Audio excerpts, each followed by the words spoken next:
taking your calls tonight on Premier League action.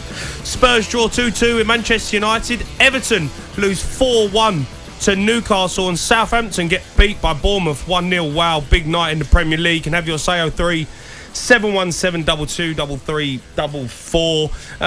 Jace, you all right, mate? What are you doing? Just watching Anthony Gordon coming on the pitch there, so I'd love to know what Everton fans thought when he came on. He was on the bench, and of course he left under a bit of a cloud. Yeah, well, I probably wouldn't be happy, let's be honest. What a great decision that was for him. Well, it hasn't really gone well for him though at Newcastle, has it? No, but huge talent, but it's he could be getting relegated. Of course, yeah. But I think a lot of Everton fans, hopes that he would stay and help him get out of trouble, and he didn't. He left, didn't he? He jumped ship. Well, he jumped a sinking ship.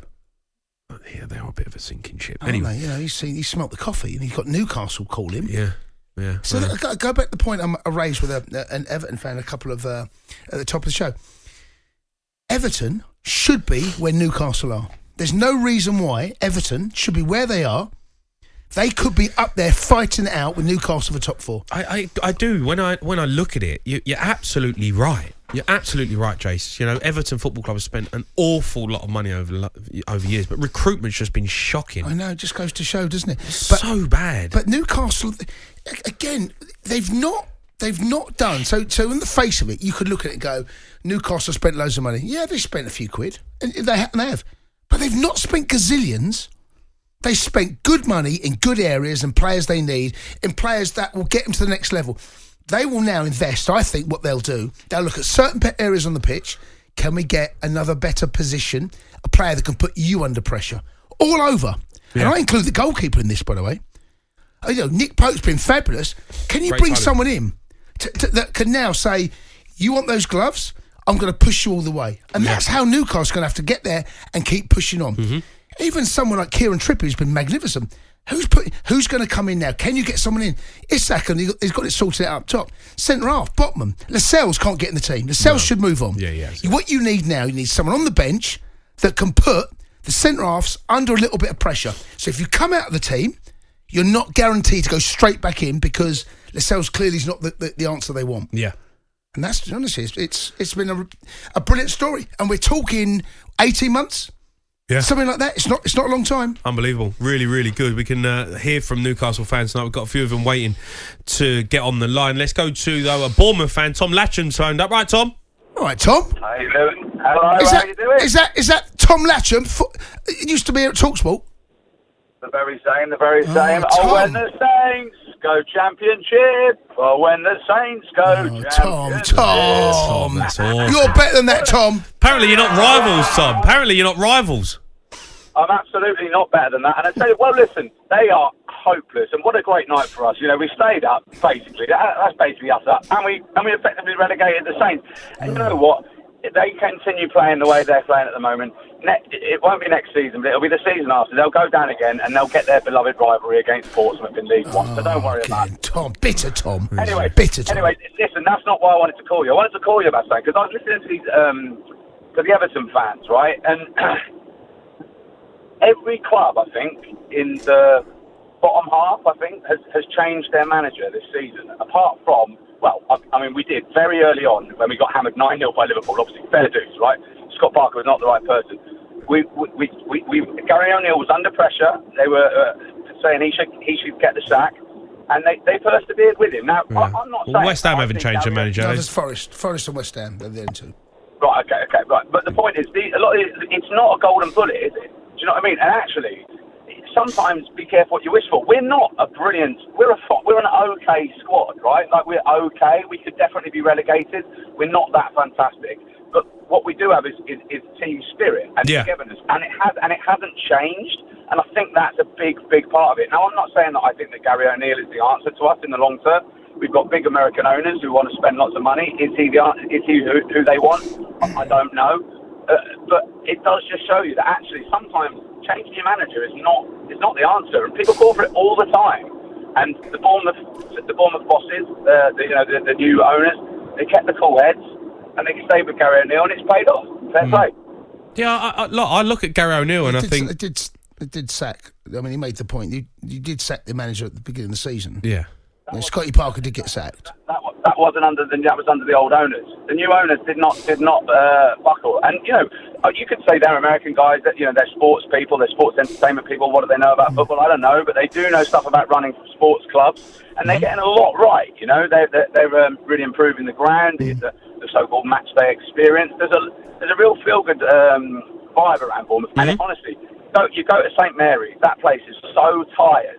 Like it's tired. Why do you hate the Saints, Tom? Why do you hate Southampton? What's the story? I don't hate anybody, mate. I just think they're rubbish. I just don't like them. Look, they're so patronising to us over the years, right? They're like, oh yeah, we shake buckets to keep you alive. Blah, blah, blah. It's like, shut up, go away. Like, look, now, and you see, we're in a division above them for the first time, and as I say, they'll get to play properly soon, and they can have their real rivalry. And good luck to them.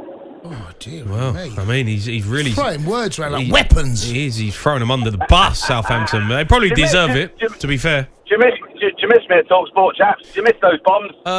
Cheers, sorry, Tom. Cheers, Tom. Can't hear you. Safe journey home. Lost him. Don't know what happened there. He's a good lad, Tom. Tom, thanks for phoning in. Let's go to Johnny. He's a Spurs fan. All right, Johnny? Jamie, how you doing? Johnny boy? Good, Johnny. Look, I know we didn't get the win tonight. Second half performance was a lot better, though, and it just felt like a little bit like the shackles were off. Yeah, I'll tell you what, Jamie. Managers manage people, and that's what he did tonight. It was what a reaction. When he punched the floor, Jamie, he's like a raging bull with the passion of a salsa dancer. I loved it. I've not seen anything like it for a while. Well, Antonio Conte was pretty passionate, and he just players took the passion out of him in the end. Yeah, I mean, we drained it out of him, I think. But Ryan Mason, and by the way, you spot on, lovely boy. Boy. I think I'm going to play devil's advocate here, right? Because a lot of people disagree. I think we give him the job, and I think he's the sort of manager. He's so young. I think he's got it all. He's got Spurs in his heart. I think he wins us the Johnny, come on, Johnny. James. He's so calm. He's calm on the touchline, but he's almost ready to strike. He's almost like a cobra. I know, but if you were going to attract big players, He's a cobra. he's a cobra. Do you call him a cobra? Yeah, but Jamie, Johnny, come on, Cobra. Spurs, He's like a massive snake. He can't be given the job to Ryan Mason. I mean, it's got signs of Ole Gunnar Solskjaer written all over it.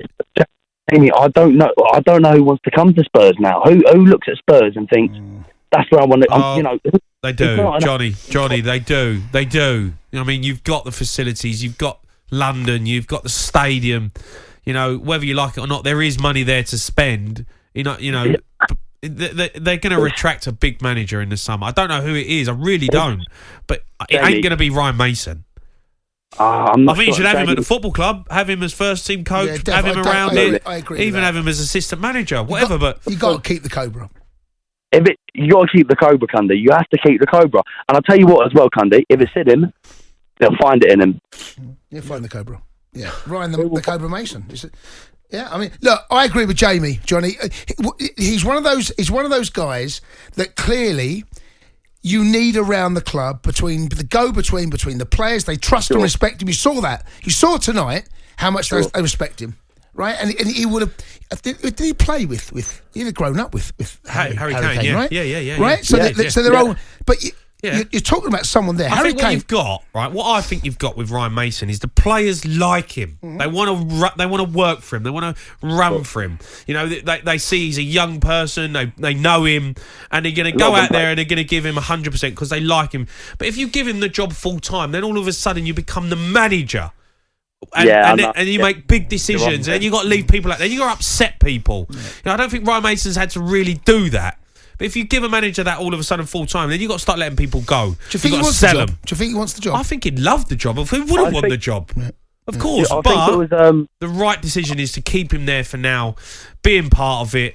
Being the go between players and manager, and being the right person, the spokesperson for Spurs. But I don't think it's a good idea to give him a job. I'll tell you what, Jamie. I think it was Moses Sissoko who said it. He said that his unmatched perspicacity, coupled with his sheer indefatigability, makes him a feared manager in any league. And I agree with that. The Cobra is here to strike. The Cobra? Ryan the Cobra Mason? Are you his agent? Yeah, I'm a big fan. You said of yeah. You're his brother. No, I'm not. I'm Johnny Maloney. Listen, he's a brilliant. Listen, he's a brilliant manager. He is. He just needs time. Yeah. You've heard it here first. Yeah, no, listen. The Cobra should be still involved. I don't doubt that. I think he'd go to like Leeds. No, stay. Oh, I see what you're saying. What? No, if he wanted to go and get a job, right? And he'd go, do you know what? I don't want to be assistant manager. Spurs. I want to go out and I want to get a job. Keep the Cobra. He goes to a championship club, does really well, gets promoted, and you go, right, now he means business. Now you can have a look at him and go, he's got backup. Keep the Cobra. Yes. Keep the Cobra. It's a wind up. Johnny, thanks for your call, mate. The Sports Bar with Jamie O'Hara and Jason Cundy. Monday to Thursday nights from 10 on AM, on DAB, via the talkSPORT app and on your smart speaker. talkSPORT.